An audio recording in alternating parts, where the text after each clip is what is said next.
اقول لحضرتك حاجه. فضل. سعادتك عاوز تبيض البيت، جبتني انا ابيض لك البيت. تمام. مش كده؟ مش بتقول لي بيض لي الاوضه دي اللون احمر، يعني بياض من تمام، والاوضه دي لون اورنج مثلا، والارضيه هاتها لك، مش كده؟ انت اللي بتقول ولا انا اجي مبيض من بره اخش اقول له ادي هنا احمر وهنا ابيض وهنا اسود؟ انت ده كحكومه يعني. انا بالظبط. مين انت؟ ده اللي هو الحكومه. الحكومه تقوم قايله ايه سعادتك؟ ادي المشروعات اللي انا عاوز اعملها، ادي القطاعات اللي عاوز انميها، ادي المحافظات اللي عاوز انميها، تمام؟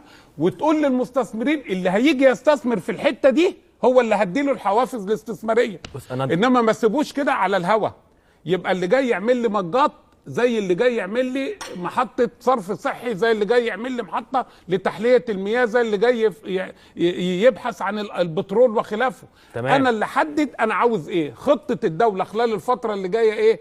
صناعات كثيفه استخدام العماله، 1. 2. صناعات تعدينيه بالكامل. مصر يا سيدي الفاضل الدوله الثالثه على مستوى العالم في الثروه المحجريه، مش كده؟ تمام. الثروه المحجريه اللي بتدخل لمصر دي لان احنا ناس اغبياء بنصدرها خام، بتدخل للدوله 60 مليون، قيمتها الرسميه الحقيقيه لو بعتها النهارده 25 مليار جنيه.